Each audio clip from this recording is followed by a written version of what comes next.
What's up, everybody? I bet you thought I was dead. Just kidding. Here we are in my brand new office. I've got a new review for you guys. This big old box here that I just plopped down is the Tevo Tarantula. This was sent to me by our buddies over at GearBest. This thing's huge. We're going to do a review on this today and do a complete build and see what it's made of. As per usual fashion, I already have upgrades ordered for it. So stay tuned and enjoy the review.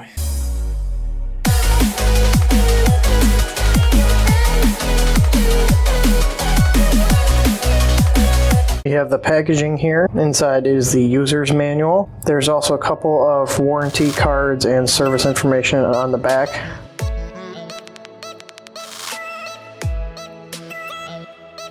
The first layer reveals the filament and the carriage. There's a roll of ABS and PLA included that are multicolor. ABS says a temp of 200 to 240 Celsius, and the PLA recommends a temperature of 210 Celsius. We have the heated build plate carriage. This is made of acrylic. Underneath that we have the heated bed with the USB cable, the piece of PTFE to run from the extruder to the hot end, and now the heated bed itself, which actually has insulation on the bottom.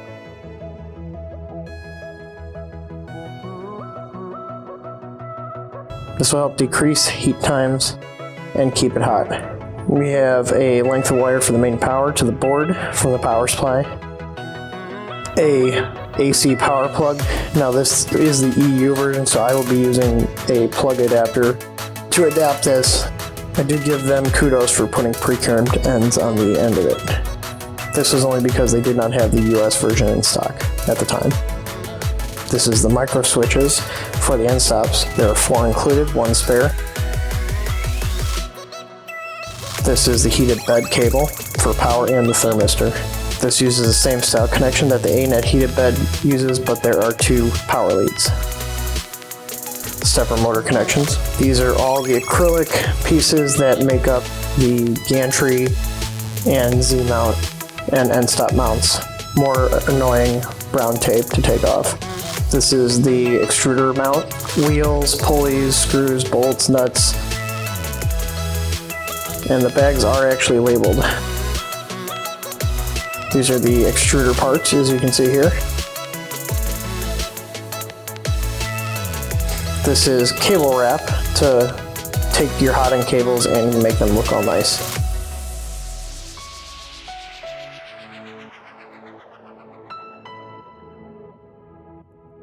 We have the 25 amp 12 volt power supply with temperature controlled cooling fan.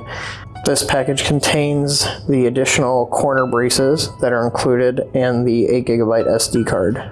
This is the hot end assembly. This is a Chimera-like clone, but it is a single, and they also pre-sealed the nozzle into the heater block to prevent leaking. More parts. This is the cold end fan and screws. These are the tools, hex wrenches, and a flathead screwdriver. More pulleys, bolts, spacers, nuts. I do like that everything is labeled on the bags. This is the Z-axis coupler, the belts for the X and Y axis, the threaded rod nut for the Z-axis, another bag of pulleys, bolts, nuts, screws, and springs. This will be used for the bed. And we have our 4 stepper motors, 1 for X, 1 for Y, 1 for the extruder, and 1 for the Z-axis. These motors are all identical, and it does not matter which ones you use on which axis. They do have a 6-pin quick disconnect plug like most printers do. This is preferred to the ones that have it hardwired. More bolts and nuts. Again, more bolts and nuts. And L brackets for the extrusion. This is a packing list that shows you everything that is in the package. It is in English and Chinese, and mine was cut a little bit, but it's not a big deal. Moving on, we have more acrylic pieces for the hot end mount, the motherboard, and the LCD display. This is the fan for the motherboard along with the mounts. This is the motherboard itself. I have already opened the package to make sure it was working. This is the MKS base 1.4 board with Allegro A4988 drivers. It's actually a pretty solid board. This is the LCD itself with the casing. This is a standard rep smart display with SD slot and your standard EXP1 and 2 connections. You can use this actually with any ramps type board. More screws. These are going to be used for the LCD. Those screws are for the hot end mount. More nuts, bolts, and extrusion bolts and nuts. These are the cables to connect the LCD to the main board. All we have left here is the threaded Z-axis lead screw, which actually is pretty straight. These are covers for the extrusion, so you can hide your wires behind them and give it a cleaner look. All that we have left is all the different lengths of extrusion that make up the frame. So let's get started with the build.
Alright everybody, I got the Tevo printing. I did the unboxing and the build, which is before this, obviously. So what I want to go and show you guys what the printer does stock. I'm going to preface this by saying I don't think it's a bad printer. I think that it's one of these kits where you buy it with the intention of upgrading it. And the main reason I say that is because there's one fatal flaw with this that is going to frustrate users that don't have printing experience. And that's the fact that it does not have an actual layer fan from the factory. I'm not sure why it doesn't have one, because for them to add one on wouldn't be that difficult to do or cost prohibitive. Luckily, there's a bunch of different part coolers that you can get on Thingiverse, and I highly recommend you print one.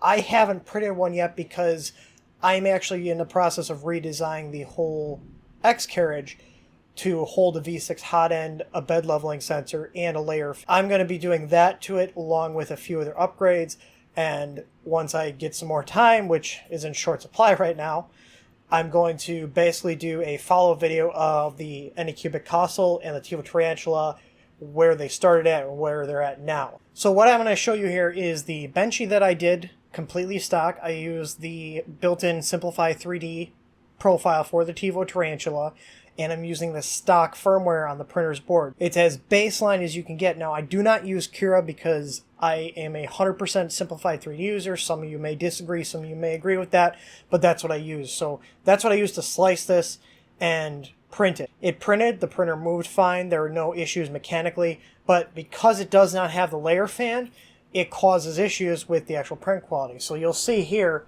that the Benchy itself did not come out very well. You got a lot of stringing, which can be mitigated by tuning my Simplify 3D profile, but you can see the overheating here on the stack, and that can only be fixed by doing a layer fan. You can see the edges curling as well, and excessive amount of string. Now this was printed with the included PLA that came with the Tevo, and the PLA itself prints nice. I'm going to go ahead and show you the other part here, which is the test cube. So the test cube came out pretty decently.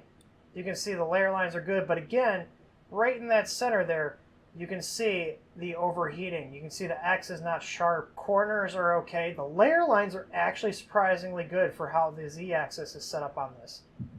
Now, it did measure within spec, meaning it's around 20.05 on each axis and not under 19.8.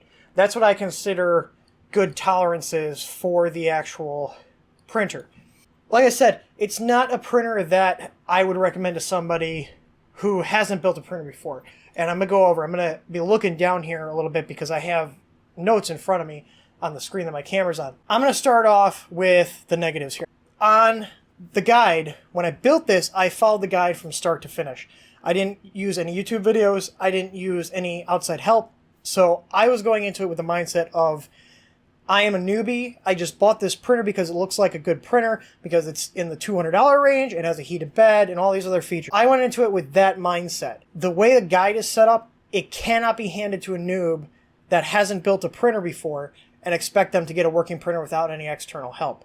So the end stop location in the guide, it tells you to put it on the right side of the carriage when it should be on the left, because the printer homes to min, which moves the carriage left. So if your switch is on the right side, it's never going to trigger. It's going to keep running left and make the stepper skip. Another thing is the Y motor is on the wrong side in the guide. They show you to put it on the right side instead of the left. And while it does mount with no issues, what you'll have happen is the stepper will move in the wrong direction because it's flipped from what they have the firmware set. So to get around this, you can either reverse the wires on the actual connector by, pushing them out of the actual connector and then flipping around. And that works. That reverses direction. You can change it in the firmware, and you can also flip the motor to the other side. Now, because I didn't want to mess with the firmware and I didn't want to remount that motor, I just reversed the pins in my connector and the bed moved correctly. There also are no wiring directions. And what I mean by that is there is no guidance on where to route your wires and how to route them aside from the stock photos of the printer. And they're not very detailed. So there's nothing guiding you on, you should have, your carriage wires loop up and around and follow the Bowden tube to the extruder motor. And this is bad because people who've never built a printer before are probably just going to leave them laying. I've seen multiple posts in the Tevo Facebook group where their wires are just all over the place and the head's mashing them back and forth and there's no strain relief. The fan connections for the fan that goes over the actual motherboard and the cold end fan, there's no mention that those should be hooked up to an always on 12 volt source. If you don't have those hooked up always on 12 volt source, then your board's going to overheat and your cold end's going to overheat. There is no mention for the additional frame braces or the bed extrusion lower mounts. They included in my kit these little corner pieces that you bolt the extrusion together, and because I built a printer before, I'm familiar with extrusion, I knew that these are used to strengthen it and to use these instead of the included L brackets that were flimsy. There's no mention of these extra parts. They're just in there and show up in the packing list as a gift.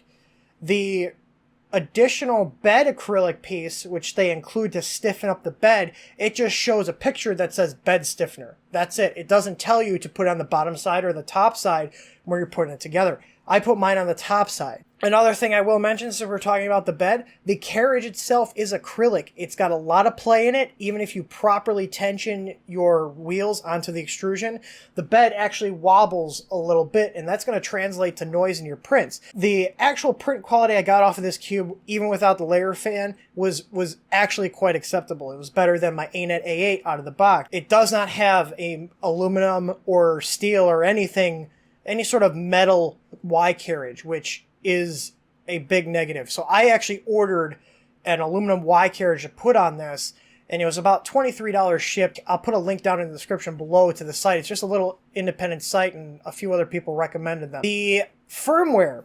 There is no stock firmware available on Tevo's sites for the standard model, and that is the 220 by 220 bed with 200 by 200 print area available, and the single hot end. There's only firmware for the standard size bed and the extended bed with dual hot ends. Now, you technically could use them on this board, but you're going to have a second hot end showing on your screen that's not going to do anything. And if you accidentally set that hot end temp, it's going to put the printer into thermal runaway mode and shut it down.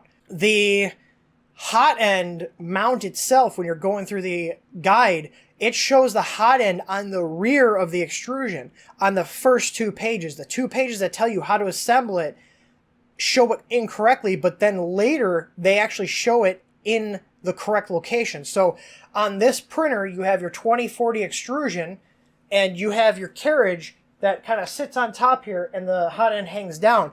They have it off the back in the first 2 pages. So if you don't catch that and realize it's on the wrong side, you're going to mount it wrong and have to redo it. Z-mount is not something that I am a big fan of. It's literally a piece of acrylic.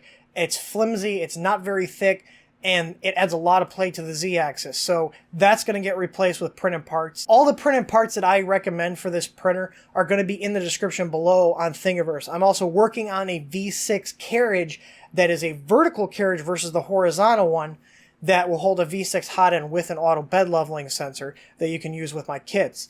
The last negative is that there's no mention on where to put your end stops. There's just a brief 2 pictures at the back that, again, there's no wire routing or anything in it. I believe it only shows the Y and the Z.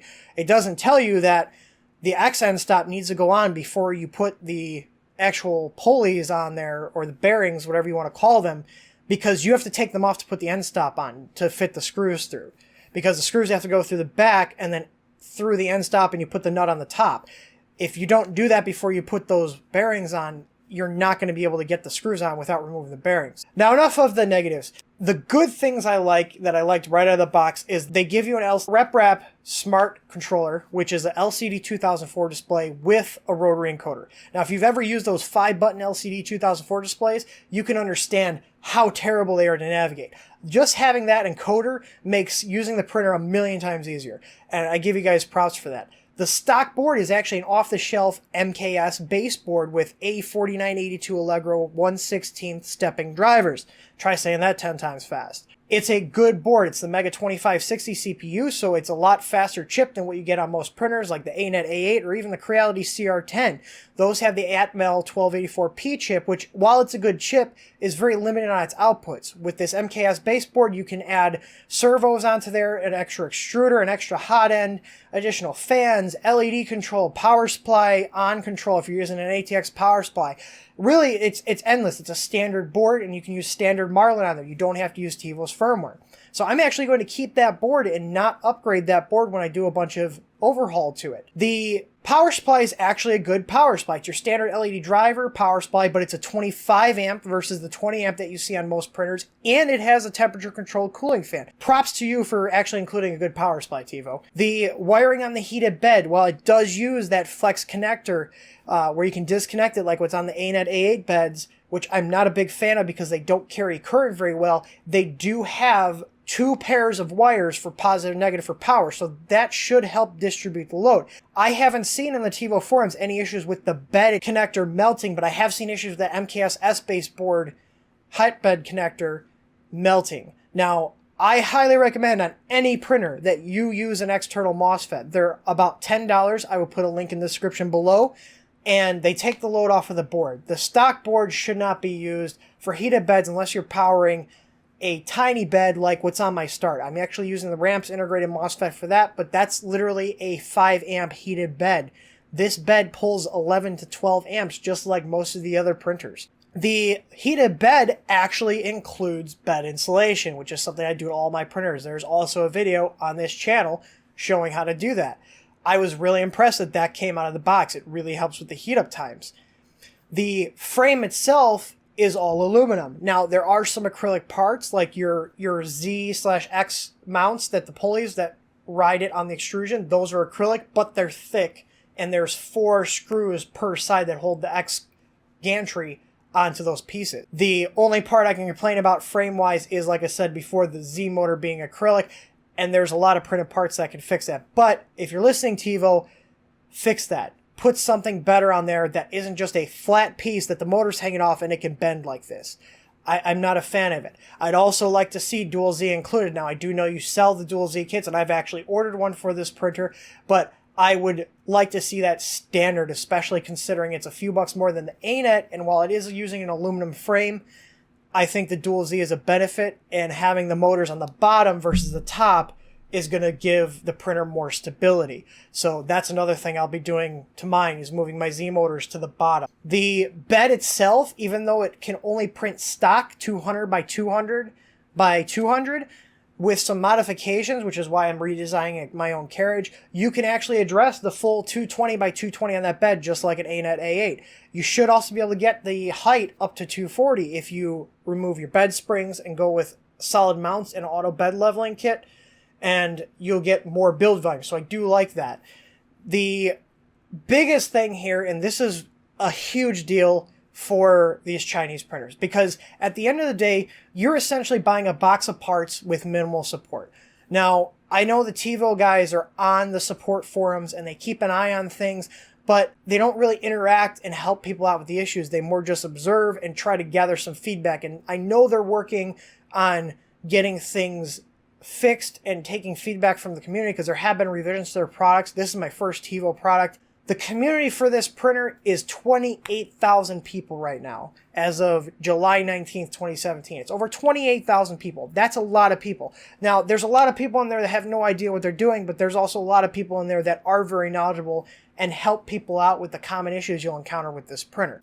That being said, I'm torn on recommending it or not, because while the kit itself is a good box of parts, if you're a new person, you're going to have to go onto that community and get help with it, because the documentation leaves a lot to be desired. It looks nice, it's pretty, you can tell that they tried, but there's still that disconnect between steps that should be documented and not, for people who haven't built a printer before. But like I said, with these Chinese printers, you need to buy them knowing that you're going to have to do some extra work, you're going to have to do some improvements, and you have to fall back on the community itself. And the biggest thing right now is not individual forums, but Facebook groups. I will also put a link to not only my Facebook group in the description like I always do, but the Tevo Facebook group. Am I going to recommend this printer to a new person?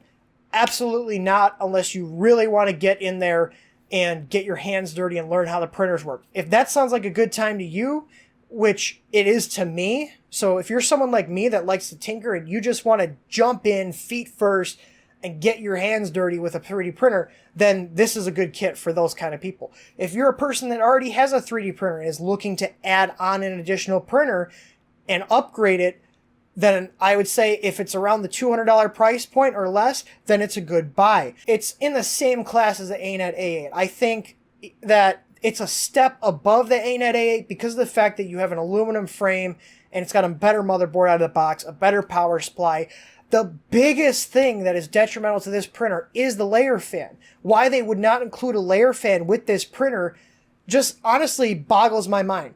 It's a very basic function. It's not an enclosed printer, so you need a layer fan because you're going to be printing PLA or PETG on here, and PLA especially needs a part cooling fan. Like I said, it's a mixed bag. If you're a person that likes to tinker and upgrade and do all sorts of things to the printers, then you're going to have a great time.